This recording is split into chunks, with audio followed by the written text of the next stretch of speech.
Le cours de Monsieur Peigné. Dans le paragraphe précédent, on a défini l'espérance d'une variable aléatoire. L'espérance d'une variable aléatoire, c'est à comprendre comme la moyenne théorique de la variable aléatoire. Ici, on va vouloir parler de variance et d'écart type.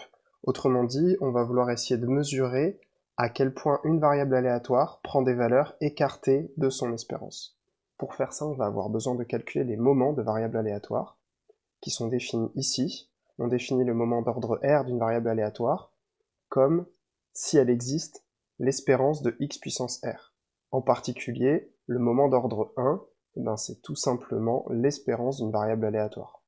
Si on parle de ces moments-là, c'est surtout pour parler des moments d'ordre 2 qui seront utiles pour calculer les variances. Par exemple, si on reprend x qui est issu de l'exemple du casino, on peut calculer à l'aide du théorème de transfert le moment d'ordre 2, donc l'espérance de x au carré.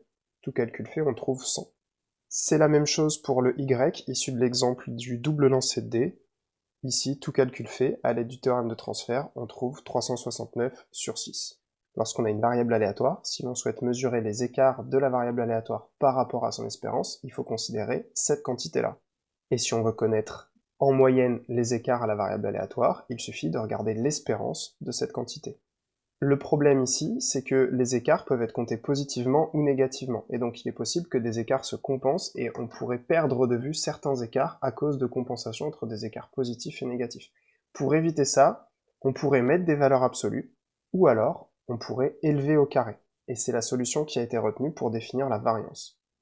Bien évidemment, si ce qui nous intéresse c'est les écarts moyens à la moyenne, il y a un problème ici de dimension puisqu'on a mis un carré, et donc la quantité qu'il faudra étudier, c'est celle-ci qu'on appellera l'écart type. Donc ce n'est pas exactement l'écart moyen à la moyenne, qui serait ce qu'on avait avec les valeurs absolues, mais c'est assez proche de ça, et c'est l'idée que vous pouvez en avoir.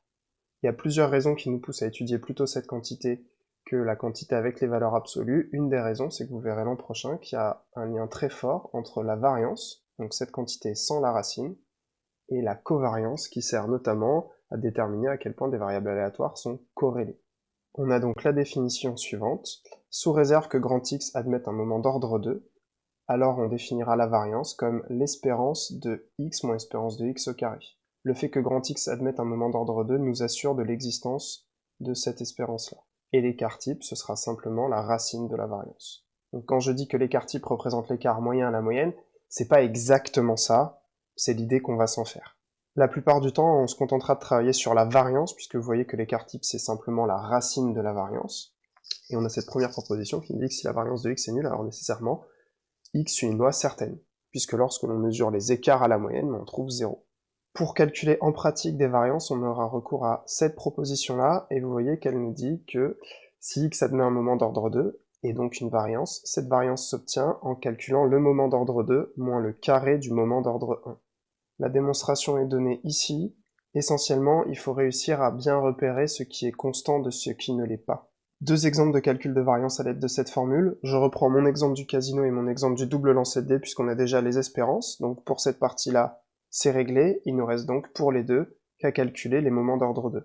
Or, c'est précisément ce qu'on a fait dans l'exemple précédent. Pour la variance de x, on n'a donc plus qu'à calculer l'espérance de x au carré moins le carré de l'espérance, ce qui fait à peu près 99,93. Autrement dit, l'écart type est pas loin d'être 10, et c'est un résultat qu'on comprend très bien, puisqu'on a remarqué que l'espérance c'était quasiment 0, et à peu près la moitié du temps on va gagner 10, et à peu près la moitié du temps on va perdre 10.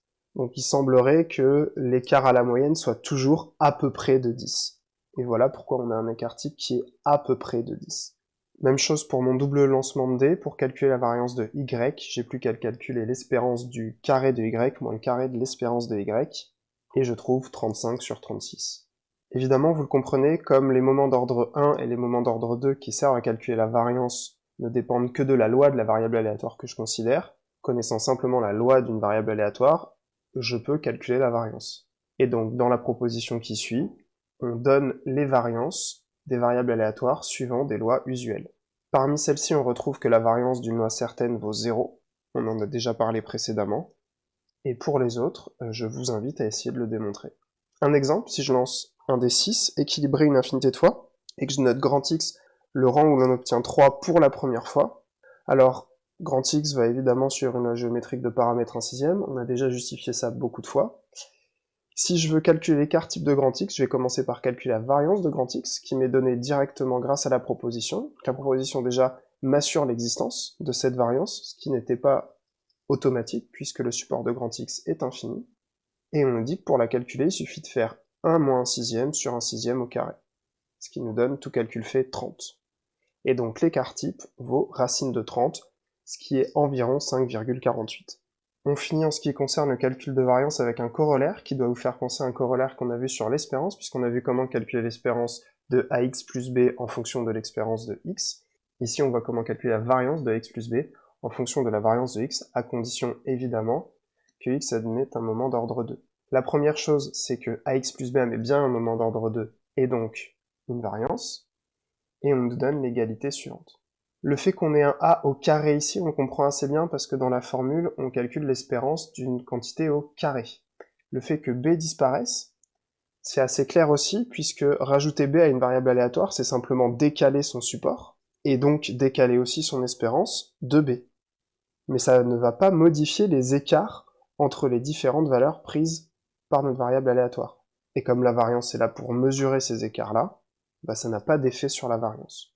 On peut se servir de cette formule pour déterminer par exemple la variance de grand X qui suivrait une loi uniforme sur 4, 9. On ne peut pas directement appliquer le résultat qu'on a vu dans le cours juste avant, puisque X ne suit pas une loi uniforme sur un intervalle du type 1 quelque chose. On va donc poser Y égale X moins 3. On peut justifier, on l'a déjà fait, que Y suit une loi uniforme de paramètres intervalle des entiers de 1 à 6.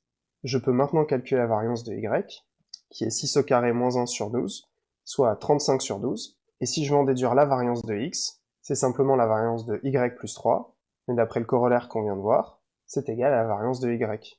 En effet, en ajoutant 3 à y, on ne modifie pas les écarts relatifs. X a donc une variance de 35/12. Pour finir avec les variables aléatoires, un dernier corollaire qui prendra tout son sens dans le dernier chapitre de l'année sur les probabilités. Lorsqu'on a une variable aléatoire grand X, qui admet un moment d'ordre 2 et donc un moment d'ordre 1, on peut la réduire en la multipliant par 1 sur son écart type, à condition que son écart type soit non nul, et on obtient alors y, qui est une variable aléatoire réduite. Donc une variable aléatoire dont l'écart type vaut 1. Si avant de multiplier par 1 sur l'écart type de x, on avait soustrait l'espérance de x à x, alors on aurait obtenu une variable aléatoire centrée et réduite. Donc une variable aléatoire dont l'espérance est 0 et dont l'écart type est 1. La démonstration n'est pas très compliquée et est faite ici. Voilà qui achève la partie probabilité de ce chapitre. Il restera simplement un complément. Lors du calcul d'espérance, on va de temps en temps être confronté à des sommes de sommes, et je vous expliquerai dans une dernière partie comment est-ce qu'on traite ça.